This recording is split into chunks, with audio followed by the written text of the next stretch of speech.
Olá pessoal, olha eu aqui, bem no cantinho aqui em cima. Então, me viram? Beleza, tudo bem com vocês? E aí pessoal, vamos dar continuidade à nossa aulinha de gestão estratégica e planejamento? Vamos lá então. Hoje nós vamos falar aqui sobre esse processo de ambiente e evolução. Olha só que coisa legal. O, a participação do PIB em relação ao tempo, esse processo de evolução. Veja lá, o processo de caça e colheita, depois a agricultura, depois a questão industrial, depois a era da informação e do conhecimento. Né? Passa a participar mais do PIB. Né? O Brasil ainda tem algumas dificuldades, nós ainda estamos entre a questão agrícola, ainda é muito importante, né? Embora gere pouco valor agregado, né? A indústria ela agrega maior valor, o serviço agrega maior valor, né? A agricultura não agrega muito valor porque é commodities, né? Mas enfim, a participação é uma grande a sua participação no PIB brasileiro, assim como a área de serviços também. Então, o interessante é a gente perceber que do processo de industrialização para o processo de informacionalização, né, o uso da informação para obter vantagem competitiva, nós vamos ver que no processo de industrialização, quem detinha dinheiro, detinha poder, porque detinha máquinas, né, processo amplo, grandes indústrias, né, muitas máquinas, né? E isso muda, né? Isso muda, porque a ideia de que a inteligência substitui a força, né? A criatividade, a inovação. Se nós pegarmos, por exemplo, as fortunas recentes, né?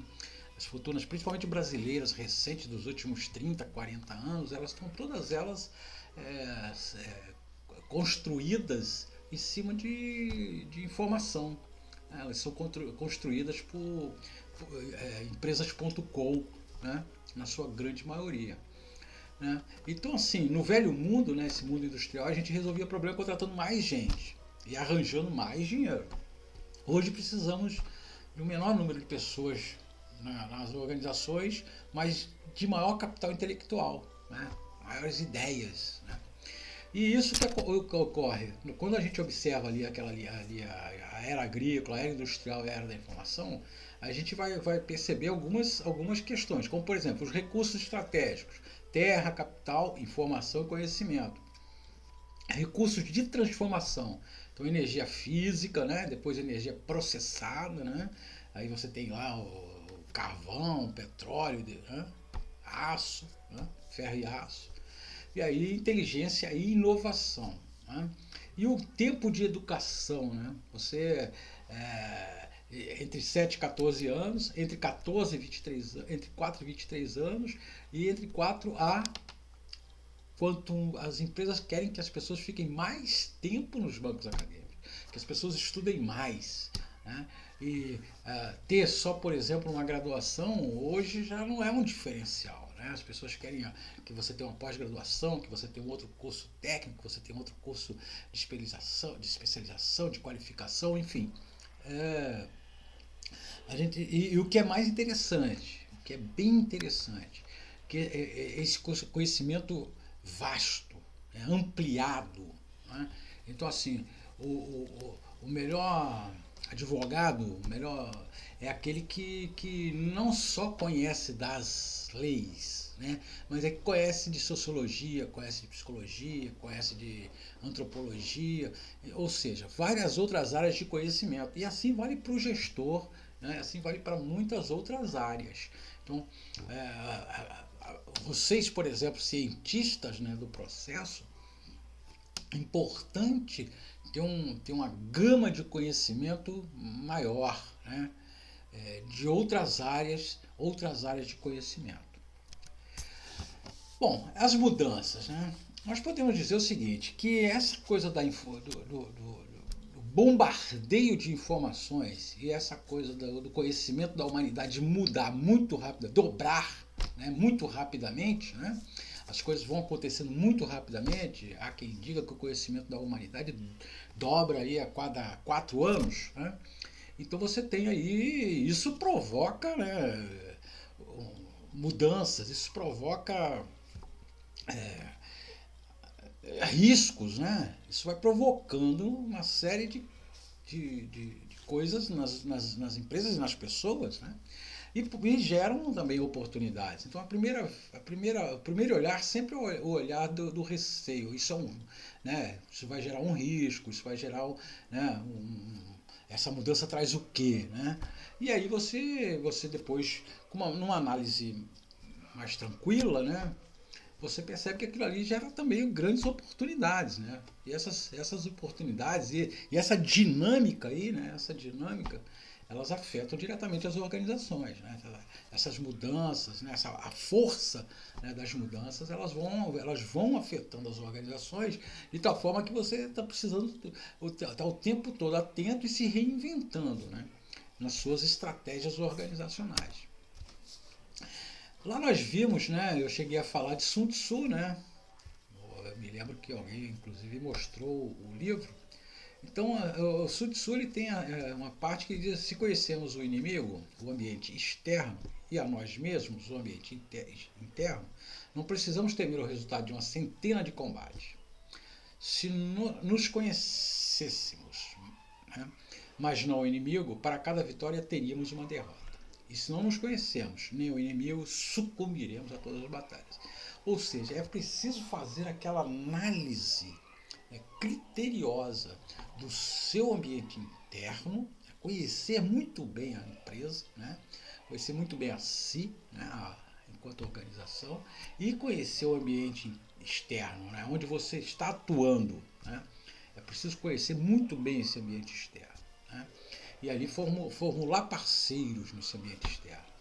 Então aí você vai ter é, o caminho correto da formulação da estratégia para alcançar o êxito, né, para alcançar resultados satisfatórios.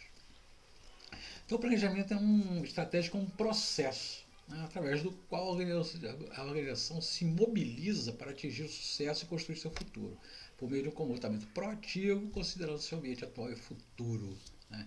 Então olha aí, pessoal, cientistas do processo, né? Olha o quanto isso é importante, né? Essa área de conhecimento é importante, essa área de estudo é importante nas organizações. Bom, por que planejar? Né? Importante planejar porque o passado já não garante um sucesso presente e o sucesso presente não garante um sucesso futuro. Então você precisa realmente, não pode desprezar o que aconteceu no passado, né? Tem coisas boas e principalmente não pode desprezar os conceitos, né, e as contextualizações primeiras, né, os clássicos, nós não podemos desprezar os clássicos. Né? É importante nós aprofundarmos conhecimento em Taylor, em Fayol, na Revolução Industrial. Né? É importante nós, né, estudarmos Schumpeter, né, Metzenberg, porque você tem ali os conceitos na sua raiz, né, desenvolvendo aquele conhecimento. Então nós temos aí exemplos de impérios que sucumbiram, né, em função justamente de estarem alicerçados numa arrogância, diria, né, mas no seu império, na sua força. Né. Então o Grupo Matarazzo, por exemplo, é um exemplo absurdo. Né. Mais de 200 empresas, 37 mil funcionários, 365 fábricas no seu auge. E atualmente não existe absolutamente nada deles. Né. Inclusive aqui nos anos 2000 e alguma coisa, encontraram um galpão no interior de São Paulo, né, fechado, e ao abrirem tinha lá uma coleção de automóveis, né, que era dos Matarazzo, estava lá abandonada. Porque vai dilapidando, né, algumas coisas vão parar na justiça, a justiça vai fazendo o arresto e tudo, e aí tem coisas que se perdem. Né. Os próprios donos não tinham a dimensão daquilo que tinham, né, em alguns lugares. Bom, então, segundo Alvin Toffler, né, apesar de tudo, à medida que avançamos para a Terra desconhecida de amanhã, é melhor ter um mapa geral e incompleto, sujeito a revisões, do que não ter mapa algum. Evidente. Então, se você, a gente não tem, a gente cria cenários, né, para daqui 2 anos, 3 anos, 5 anos. Vai criando cenários. Com base nesses cenários, você vai criando o seu planejamento e aquela situação desejada. E em cima disso, você vai construindo esse documento. Ele vai precisar parar algumas arestas? Evidentemente que sim, mas é melhor ter algo, né, na mão, ter os objetivos, né, para você alcançar, do que você não ter nada. Né? E aí, vocês lá no, provavelmente em introdução à administração, estudaram essa coisa do estratégico, né, o tático e o operacional na organização, que ela tem essas 3 figuras, né, na organização. Né? Então, o operacional é aquele que realmente coloca a mão, né? É aquele que implementa, é aquele que faz acontecer. Né? O estratégico pensa. Né? Então, ele é a definição do quê? Ele pensa quais serão os caminhos, quais são as variáveis, né? Quais são as ações. Né? E o tático transforma isso. Né? Então, ele pega aquelas ações pensadas, aquele caminho, e ele vai transformar aquilo, né, para que o operacional operacionalize. Né? Então nós temos essas figuras nas organizações. Né? Nós temos ali um staff, nós temos os cargos estratégicos, né, os diretores, os gerentes, e nós temos os cargos técnicos, que são os coordenadores. Né? E depois nós temos lá os cargos operacionais, que são aqueles que realmente estão fazendo as transformações. Então a gente não pode esquecer nunca das forças, né, que se sobrepõem às organizações, o ambiente mercado e o ambiente aquele carregado, né, de mudança. E aí você tem essas figuras organizacionais que são o campo estratégico, tático, operacional. Beleza? Então, dentro desse template, né, que eu gosto sempre de trabalhar com ele, porque nós vamos tratar de todas essas áreas de conhecimento aqui, né? Até a implementação de um portfólio de projetos, né? que já é o caminho todo estratégico, né? todo o caminho estratégico já montado. Nós temos, inclusive, uma ausência aqui, que seria o feedback depois, né? O feedback dessa implementação. Mas, enfim, seguindo nessa questão, nesse nosso modelo, né, nós temos o negócio. Então nós já falamos alguma coisa sobre negócio, mas é importante destacar que se a empresa não define com clareza qual é o seu negócio, corre o risco de virar uma empresa pato. Né? Uma brincadeira, né? O pato é um animal polivalente. Né? O pato voa, nada, mergulha, anda e canta, mas faz tudo isso de forma horrorosa, né? Faz mal. Ele não faz nenhuma dessas coisas, um pato faz bem. Né? Então, assim, ou seja, a organização ela tem que se preocupar com o seu negócio. Né? Ela tem que ter uma orientação, a organização tem que estar orientada para o seu negócio.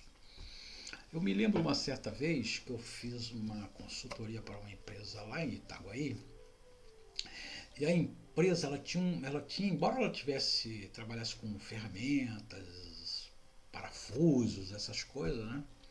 Ela tinha uma coisa interessante, ela tinha uma espécie de cinto de segurança para atividade laboral em plataformas, né? em trabalho naval, né? Em manutenção naval. Então, um cinto de segurança que era um carro-chefe deles. Né? Eles vendiam muito daquele cinto. E aí eu conversando lá, fazendo uma consultoria e tal, aí ele me falou que a empresa fornecedora daquele cinto exclusivo para ele devia aquela empresa. Aí eu falei para ele, cara, você tem que se concentrar no seu negócio. Aquilo ali é um carro-chefe, aquilo ali é o que te alavanca. aquele seu fornecedor, ele tem que ser um parceiro seu. Você com ele, você tem que abrir o jogo, falar francamente, né? Ele tem que ser seu parceiro. E aí você pode até ter problemas com outros fornecedores, mas com ele não pode. Né?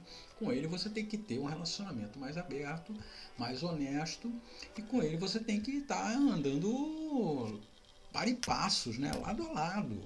Né? Não tem sentido o seu negócio principal arriscado ser suspenso porque você não paga. Né? Então, o que você tem problema com outros, mas não com esse. Né? Então, assim, e essa é uma longa história, mas enfim, mas é só para enfatizar a preocupação que alguns empresários, né,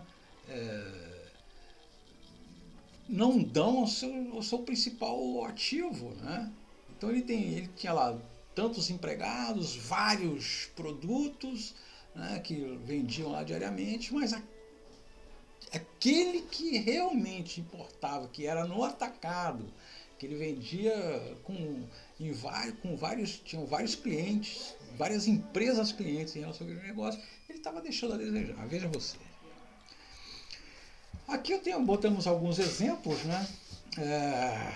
A Copenhague, né? Chocolates, na verdade o foco em benefício é presente, né? Enfim, tem alguns aqui. O mais importante de destacar foi o caso da Xerox. Né? A Xerox, por décadas, ela foi assim a referência para tudo quanto era cópia que as pessoas faziam. Né? Então a pessoa fazia uma cópia, ela não fazia uma cópia, ela fazia uma Xerox. Mesmo que a máquina fosse Kyocera. Ele não falava, acabei de fazer uma Kyocerex. Não, ele falava, acabei de fazer uma Xerox. Tá bom. Num dado momento, isso foi importante, num momento, né, e foi importante para protagonizar a marca, né, o nome Xerox. Mas começou a acontecer um outro problema, que era o quê? Quando a cópia saía ruim, né, o que a pessoa fazia também? Né, cópia ruim. Olha, essa Xerox ficou uma droga. E aí, quando você tem um número muito grande de máquinas copiadoras no mercado, muito grande, a chance de algumas cópias ficarem ruins também é muito grande. Né? E aí começa aquela coisa essa Xerox com a droga, essa Xerox com a droga. Então a Xerox ela se preocupou em criar seus document centers e mudar o foco de copiadora para documentação. No sentido de mostrar que na documentação, né, o benefício da documentação são documentos com qualidade. Né, com qualidade. E aí você tentou se criar então um benefício, um foco de benefício na questão da cópia. Então aí você tem a documentação com uma coisa de mais qualidade, uma coisa mais perfeita, né, digamos assim. Certo, pessoal? Então, hoje nós ficamos por aqui. Dúvidas vocês sabem, né? É só entrar em contato.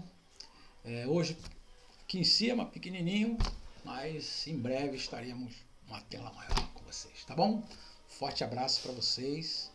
Cuidem-se e até breve.